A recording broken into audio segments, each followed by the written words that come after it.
So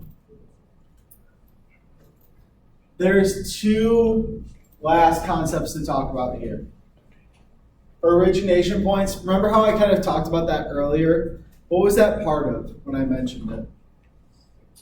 It was part of something I pulled up. OMI? PMI, private. PMI? Yeah. PMI is another example of this. PMI is an example of this. Closing costs, yes. So it's another possible closing cost. So origination points, basically it's commission that you pay to whoever the loan officer is or the mortgage broker. It really depends on how that situation works. I had to pay origination points to my loan officer. Basically, that was her pay for that was her commission, essentially. Right? Her pay for helping me. So how it works is it's called points, but it's not like you have this chip that's 1 point and you give that to them. I don't know why it's referred to as points, but what I do know is a point is equivalent to a percentage. So 1 point means 1%. 2 points means 2%. So you would have to figure out how many points you owe them, and basically you would find that percentage of the cost of the home. So if you're buying a house that's $100,000, and it's 1 point that you owe them, well, you owe them 1% of $100,000, which is $1,000. That's what you would owe them specifically. Does that make sense? It's based on the house. Yep. The more expensive your house is, the more that you're going to be paying them, essentially. As far as I've seen it, as far as I'm concerned, is that all on point with that from what you know? Yeah. That's from my experience and my research. Now, you might not have to pay this, though. This is, again, another closing cost that you might not have to pay. It depends on the lender and who's giving you that loan. All right? And this last bullet, it gives me away. This would be paid as part of closing costs. Yes. So that's something I would jot down. I would know that. I would also know there's something called discount points that you want to be aware of. Anytime you go to take out a mortgage, they might throw that terminology around like, hey, you can buy these discount points. Sounds really counterintuitive when you can buy a discount. So you're paying for the discount. They do have purpose, which we'll talk about. But so you can buy discount points. You can buy 1 point, 2 point, 3 point, 4 point, whatever. Most lenders have a max. Like you can buy up to 5 points or something along those lines. And what each point gives you is a discount on your interest rate. So if you buy a point, maybe your interest rate goes from 4.5% to 4.25%. You see how that works? So if you buy, and that was a really good estimate. So usually buying a discount point, is equivalent to, I don't know if I wrote it up here. I didn't. So buying a discount point is usually pretty close to saving about 0.25% interest. So if you buy 2 points, that's 0.5% interest. That means you go from like 4.5 to 4. Does that make sense? So it's basically a way to buy down your interest rate, which can be a great thing to do, but it can also be a really dumb thing to do. It depends on your situation. So when would this be a bad idea? When would it be a bad idea to spend a lot of money to get a lower interest rate? When you're buying a house that you, what? You could say. Don't plan on staying in. Why would you pay a lot of money up front for these discount points for a lower interest rate when you're not even planning on staying there a long time? You're not even going to reap the full benefits of that lower interest rate if you move out after 3 years. That makes it a waste. I think for the most part, like a rule of thumb, basically from the math I've done, kind of like 6, 7 years is like that break-even point where like if you're going to be staying longer than 6 or 7 years, it makes sense to buy the points. But if you're not going to be there 6 or 7 years, it doesn't make sense to buy them.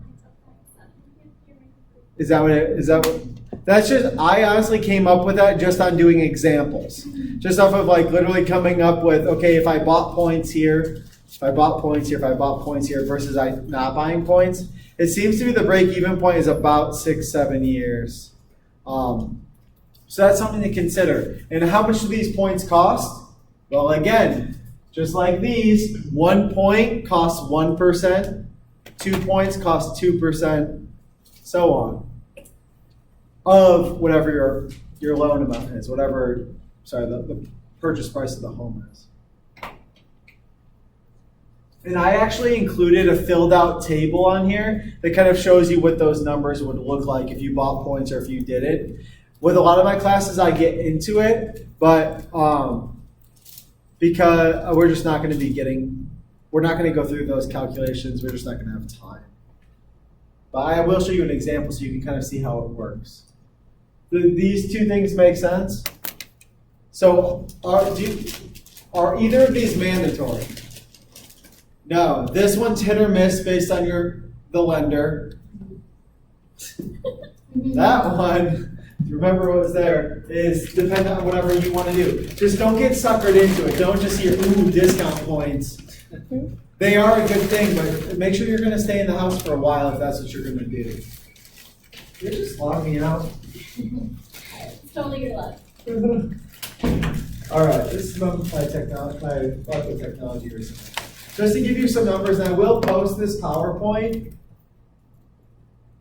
but I just filled in some numbers for you so you can see. I know it's a lot, so I kind of want to break it down really quick.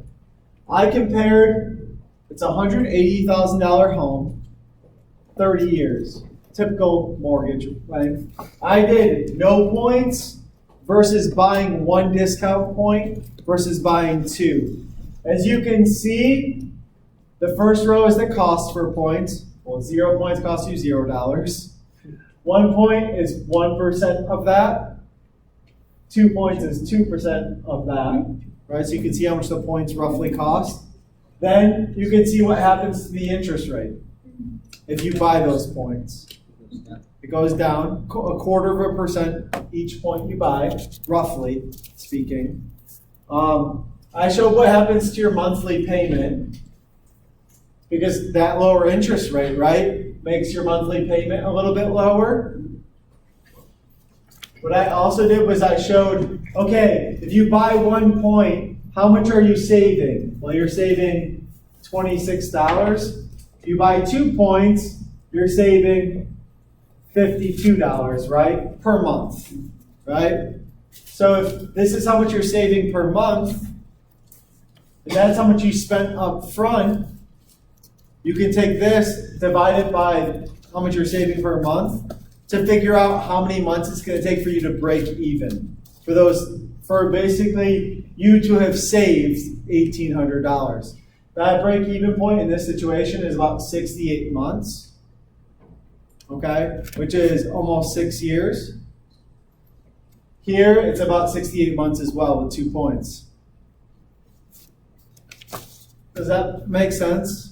I just wanted to break that down for you just so you could see how it would impact a loan and what are some calculations to make in order to decide if that's right for you.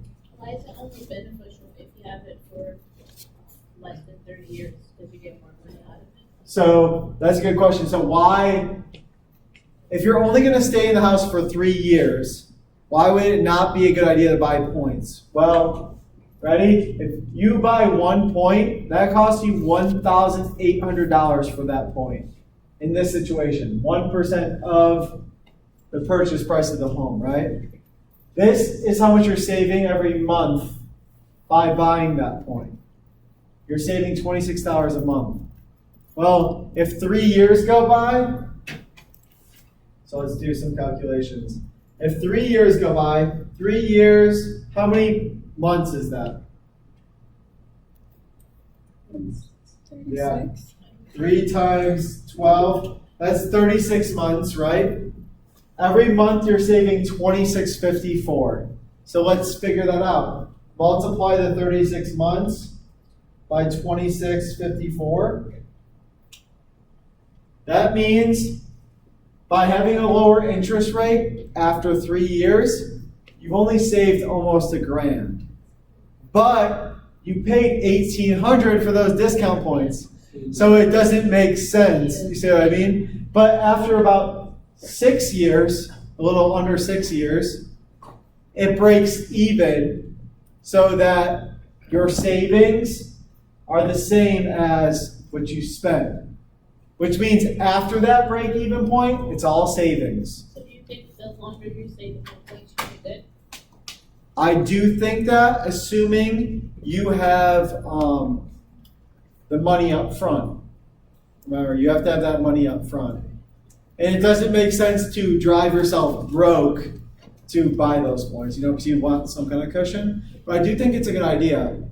Do you have any added commentary on that from your experience? Not really. I know a lot of people don't tend to use it or buy any points, but I was telling them you should look into it there and be safe for a while. Yeah. A lot of people opt not to though, because they Yeah. can afford it, It's a lot of money up It front. is. We just talked about closing costs and a down payment. Now you want to pay points. Like a lot of people just don't have those funds. Yeah, that makes it tough. I didn't buy points, but I also don't plan on staying in my house a long time. Right. I'm sure I've complained to you about being in West Henrietta before. But it's a nice house, nice area, but not enough going on personally. But I knew that going into it. I knew that because it was a seller's market, I wanted to buy this house because I was getting it undervalued. I knew if I put some work into it, I could probably sell it and make money off it 5 years down the road because I'm in the first time home buyers program, right? So that was all went into planning. And capital gains. Say again? And capital gains. Yes. Is that your go-to? I think that should be like a meme at this point. All right. So the last thing I want to dive into here is open up Excel. Let's run through some quick calculations. It's honestly no new math right now for most of you if you were here last class. But I do want to tie what we did last class and some things that we learned about percentages to mortgages really quick. So open up a blank workbook.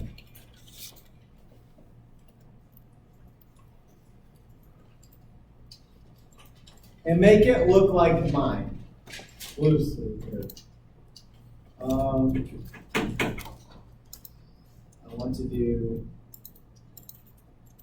Sorry, I structured this earlier in a way that I didn't love.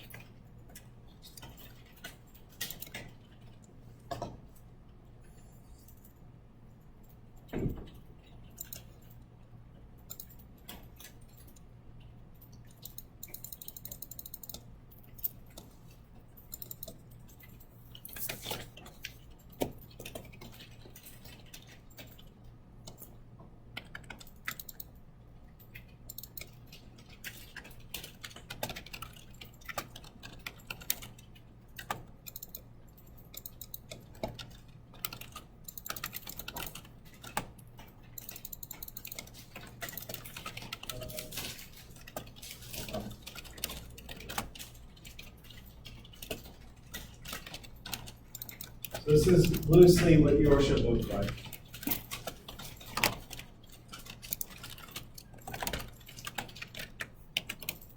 Also, I would make sure to save it. I would just save it as like a mortgage or whatever, so you have access to it later. Not for your test next week, but for your final exam. Yes, you can access old.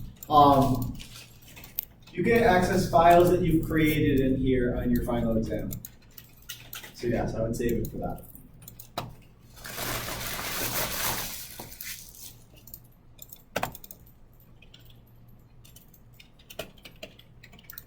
We'll do $150,000.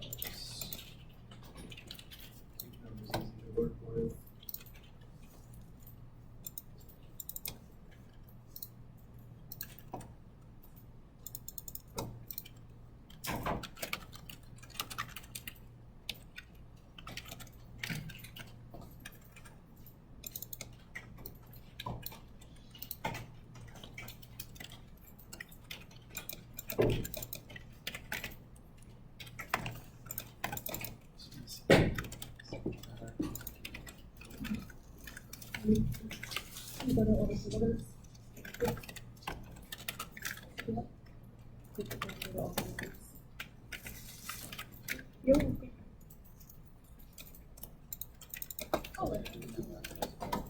But you do those, Yeah, you just Hold always up, go no. all borders. There's different ways to do Make it, that but little chart. Click that little borders button, use all borders. Yeah, that. Did you do the same thing? Last class I picked up the table option, I didn't change the Yeah, you can use that table option, absolutely, but it's just easy to do Yeah. this. This is me taking the easy way out. And then my OCD is gonna kick in more after borders. You don't have to do that. My OCD should be fine.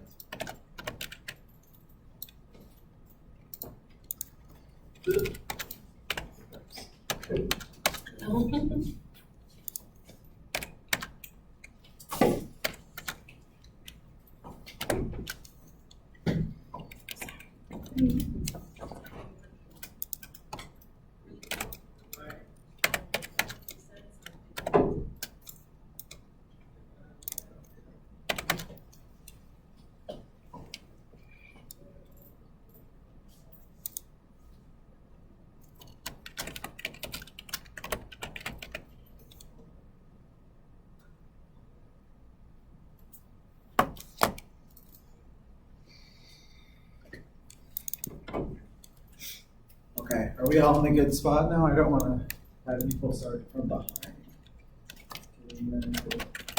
What's up? Yeah, so highlight like this top row, click and drag. Oh, you're moving. Cancel. Like the highlight, just click and highlight. Click, hold. Like this. Click. Right. See what I did? Just click on down payment and drag. Oh, click. You're good. It's not gonna select.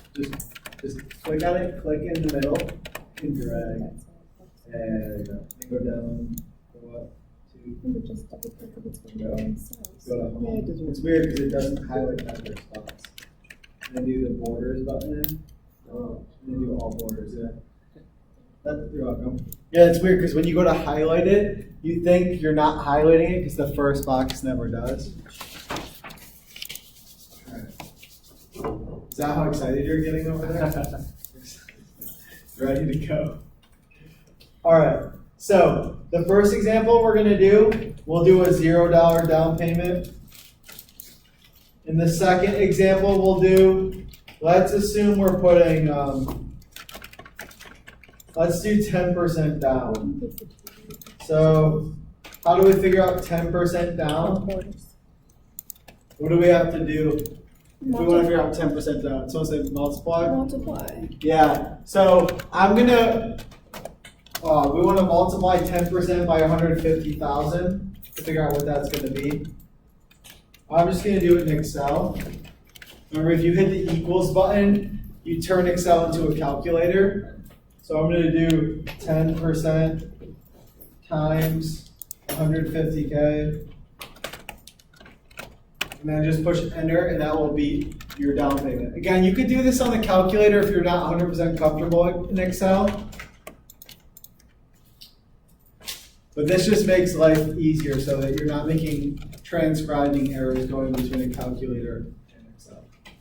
Click enter and you should get 15 grand, right? We good with that? If you're OCD and it bothers you that there's no dollar sign, just come click the dollar sign and it'll put that in for you. Sorry, what was the equation you put in? So watch right here. So if you click equals, it turns it into a calculator. And I just did 10%, or you could do 0.10. It's up to you. Okay. Times, and I did 150,000. Then press enter. It doesn't like Don't you. put the comma. Okay, so equals 10% times. Yep. We found a typo in your formula. Just put the comma. No. It's an asterisk instead of an X. Oh, Yeah, maybe that's a. Oh, yeah, you use the actual X. That's why. Yeah. Good call. Oh. This box is on percentage mode. Click on it. Click back on it. Where's the percentage? Do general. Oh, that's fine. Now type this. Seventh time is a charm here. I hope that was Got yours, it. was it? Okay. Yeah, that was mine, yeah.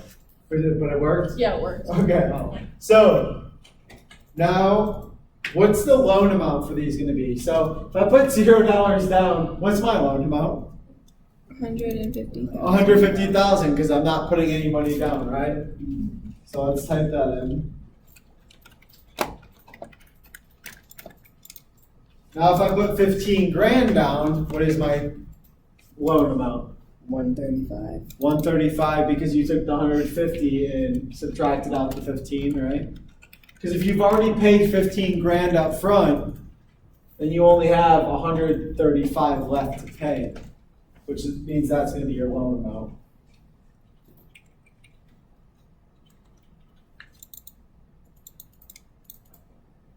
All right.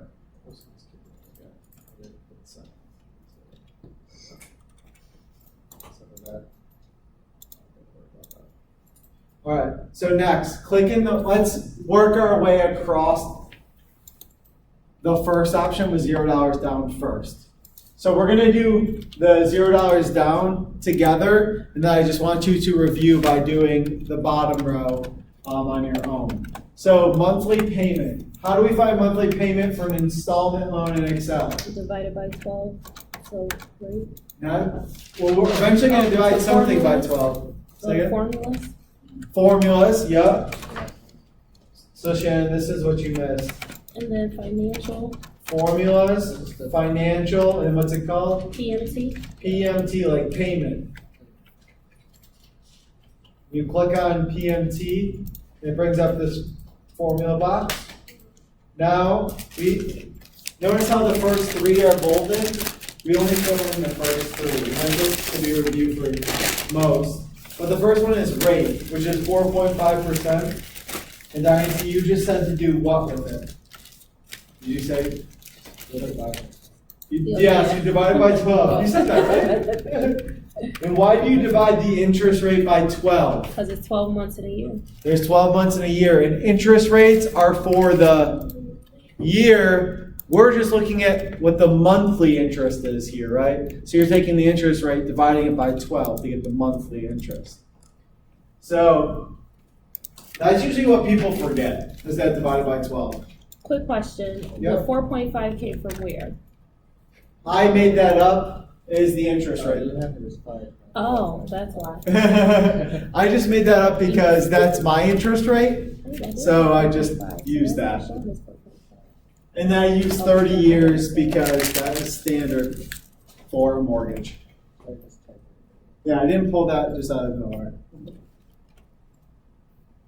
So, and then N per means what? Mine keeps auto-populating with 5%. And I- Oh, it's rounding on you. Yeah. So what you have to do,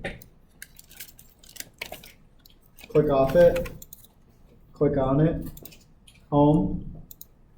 The rounding button is over here. Click the decrease or increase decimal button. Can't remember which. Yep, there you go. Okay. Thank you. No problem. Excel likes to round sometimes. So N per is what? The amount of payments. Number of payments. So 30 years makes for how many payments? 360. 360. You can type in 30 times 12 here, or you can just type in 360.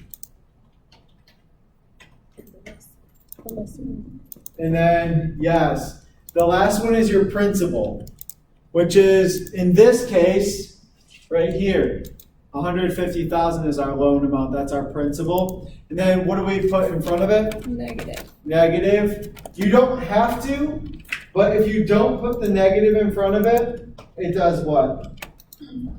It comes out negative or red. Right number, though. It's the right value. It'll just come out red. because Excel thinks you're doing accounting, it thinks you're doing, a mortgage is a debt, so it comes out red. And you stated we got 360 for the improved. You have number of payments is Oh, okay. 360. Because it's 30 years times 12 months in a year. What's 360. the number you put in for the principal? I put negative 150,000 because that's how much we're borrowing. And you put it negative just so it doesn't come up red. The negative counteracts the negative that it would come up as. If you press OK, oh, first of all, make sure that you have 3 numbers showing on the right. Make sure you have these 3 numbers showing. If you don't, there might be an error. Make sure they look as they should. The big thing that I see is people in this principal box put a comma. Make sure your principal box doesn't have a comma in it. That 150,000, or else it won't calculate right. Okay, and that's what you should end up with. 760. Are we good there? Yeah. So can you now see how if you were using Excel, you could quickly see, hey, that's less than my rent. But remember, what is this not including? This is a little review. All right. Homeowners insurance and property taxes. Yeah, property tax and insurance is not included in this. So if this is legit a house I'm looking into, I'm thinking, okay, this is great, but add on $25 for insurance and add on $300, $500, whatever dollars for property tax based on what town you want to be in, right? Because those factor in as well. Now, how do I find the total amount? Is there a separate formula or any crazy functions I have to do? You just add that on to the loan amount? Not add it on. Subtract that. Well, yeah, so think about it logically. Multiplying Think about by logic. 12? We're multiplying, but not by 12. You're Oh, by paying. 30. Put those together. 360. Yes, yeah. I heard a couple people say it, but I wanted you guys to get there. Because just think about it logically. You don't need a formula. You're paying this, and you're paying it 360 times, right? So we just multiply it by 360. So I'm going to use Excel as a calculator. You can do whatever you would like. Equals 760.03 times 360. Hit enter. One thing I would make sure you do is if figuring this out doesn't come natural to you, I would literally write down, use PMT to get monthly payment. Multiply monthly payment by number of payments to get total. I would be writing that out if this is not if this is not in your long-term memory. So sorry, because I'm like writing it down. No, I hear you. Use PMT to get monthly payment. Yep, use PMT to get the monthly payment. And then to get the total amount or the future value, you take your monthly payment and multiply it by the number of payments that you have. These 3 things. Monthly payment times number of payments. If you're someone who thrives on like a formula, that would be the formula there. Especially sometimes it's hard to retain if you don't write it and you're just typing as we're talking about it. So that's why I always recommend writing it down too. 2 more things though. I'm going to put the dollar sign. And it's easier to read what's in the comment there. So, is anyone baffled by this? You don't count. Why in the world are you paying $273,000 for your house? It was only a $150,000 house. You're paying for that house almost twice. You're almost paying for the house 2 times. Why? Interest. Interest is a powerful thing. Although it's only 4.5% is really not that high. But what makes a huge difference here? The interest rate's not really that high, but What? No down payment. Two things. No down payment And a monthly payment? and who said that? Time. 30 years. That is a long time to owe someone money. Of course, interest is going to build so much to the point where you're paying for the house twice. So, how do you find interest? Well, this is how much you're paying, but the house only costs you that much. Why are you paying so much? Interest. So what can we do with these two numbers? Subtract. So to find interest, you take the total amount and subtract out the principal or the loan amount. So to find interest, take the future value or total and subtract out the loan amount or principal. I'm just going to use Excel. I'm also going to show, if just to jog your memory here, if you use Excel as a calculator, you can type equals, but I can actually just click these numbers. This minus this. Oh, That's called using a reference cell when you click on it. Enter. What? Why are you giving me hashtags? Oh, that's a good one. It gave you a bunch of, did you say gave you a bunch of hashtags? Yeah. That's when you know you're in a room with millennials, right? It gives you hashtags. Numbers and sometimes. Anyways, what that means is not an error. You got this, right? Yep. You notice what I just did? What? Drag out the width Oh of my the column. It means it doesn't fit. If you got a bunch of hashtags or pound signs, it means the number that goes there is not fitting. That's how much interest you're going to pay. A lot. It is a lot. It is a lot. So try to figure out these three boxes. Try to figure out your monthly payment, total amount of interest, if this was your loan amount. So if you did put the 15 grand down and it lowered your loan amount. So what is the only thing that should change? Subtracting the 15,000 from 135. Well, yeah, the loan amount should change. Well, we have the loan amount. If this is the cost of the home and you put 15 grand down, that's your new loan amount. Oh, okay. So when you go to do your monthly payment, the only box that should change is the principal box. For visual people, this is what I'm talking about. When you go to do this monthly payment,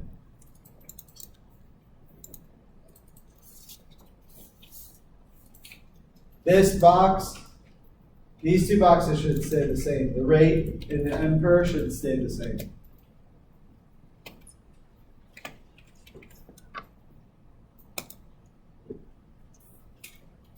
Is the principal like the cost of the home or the loan amount? Good question. Well, those are synonyms. Loan amount and principal are the same. But I get what you're saying. You're asking, is it the loan amount or is it the cost of the home? Because in this case, the loan amount is 135. It's the loan amount. So Okay. your principal or your PV should be the loan amount. That's a good question. That was the main difference here.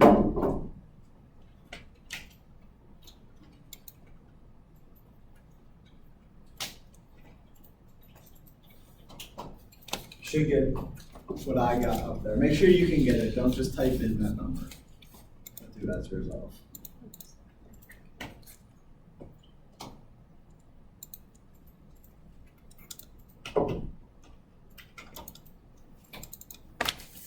And then finish up those boxes, and I will put the answers up here, and you can check yours out.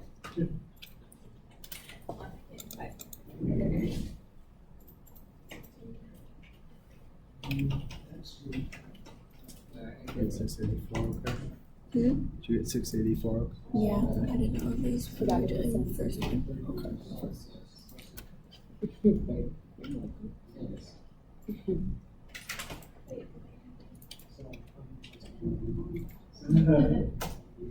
Oh, wait. Yeah, just hit taxes. No, you're good. Just type it in there, you're good. That's your, oh, I see what you mean. So X out. Click in other box. Yeah, there you go. I see what you mean now. The total amount and the loan amount.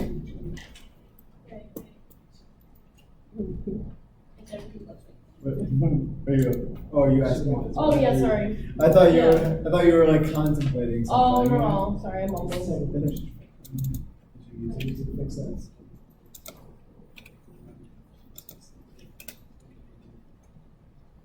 Yeah. You get it?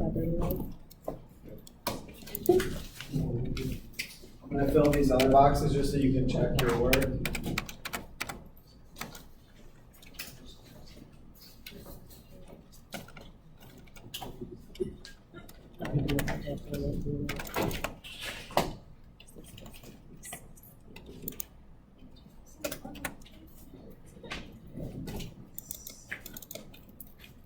So I put the answers up there. Make sure you got what I got. Assuming I'm right.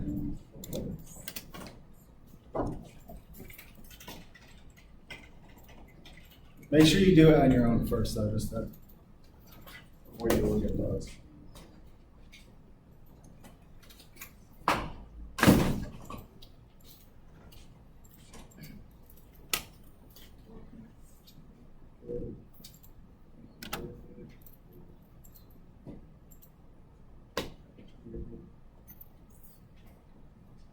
That's what you got, right? Just want to make sure. Yours looks like it worked out. Yours work out? Oh, because you put. Oh, yeah. Yeah, that's the only reason. I Does didn't anyone, forget that. is anyone else off by a couple cents? Yeah? It's because when you did, is this off by a couple cents? Yeah, so that's important to note again. So I'm gonna click on this so you can see what I did. Mhm. I typed in 684.03 times 360. If you just did equals and click this, remember, this is a much longer number. If you open up to see the decimals, look how long this number is. So if you click on this box, you're going to get a little bit different of a number. So yes, so this is why this is important for those of you who do this. In my math lab, it's not going to like that other number that's really close. On the test, I have both numbers written down on my answer key. So if you were to click this, instead of typing it in, if you have no idea what I'm talking about, don't worry about it. But, for those of you who know Excel and are getting a little bit different of a number here, it's because you clicked it. My math lab's not going to like it. I don't care about that. And in the real world, the numbers are so close, it doesn't really matter. Yeah, it doesn't really matter. So my math lab is the only thing that's picky. And if you don't want to go through and redo my math lab problems that you've done that on, just email me and I'll fix them for you. It's not a big deal. All right. So notice what happens when you put a down payment down. Obviously, what happens to your monthly payment? Slower. Drastically drops, which means the total amount you're going to pay drastically drops and the interest is a lot less, right? I guess, but I mean, it's 123, 111. Is there really that big of a difference when you're talking that money? Nope. Maybe not, but regardless. So one last thing I want to throw in here, and then we're good, is I think I've beaten this horse about 50 times, but remember with monthly payments, you got to add in insurance and property tax. I want to keep saying that so that you remember that. You don't go try to buy a house because you see these numbers. In reality, it should be about 1,000 something, right? So just want to preface that before you come back to me and yell at me and you're like, oh, I almost made a dumb decision. And the second thing I want to finish with is, let's just say I was paying closing costs on this house. And let's say I'm paying, let's use 3%. Well,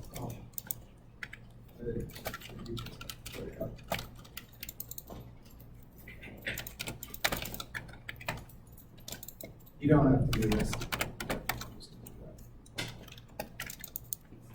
So if the closing costs were 3%, how would I figure out how much that's going to cost me?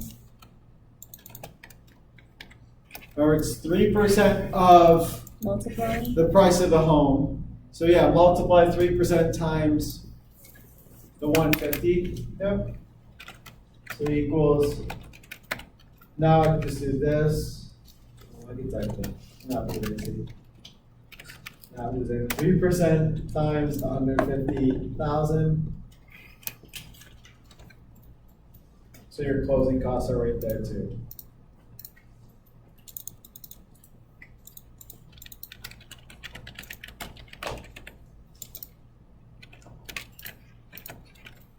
That way you can kind of have all of your numbers on one spreadsheet. And then you can fluctuate. You can go through and change these values and see how it changes those numbers just to see what works best for you. You could have a bunch of columns with a bunch of different down payments, or you could have a bunch of columns with like 10-year, 20-year, 30-year. Or it's just, Excel's so nice to be able to organize and compare to see all the numbers in one place. Is there any questions on any of those? Those calculations were they were mainly a review from last class. So I just want to make sure. We good? All right. If we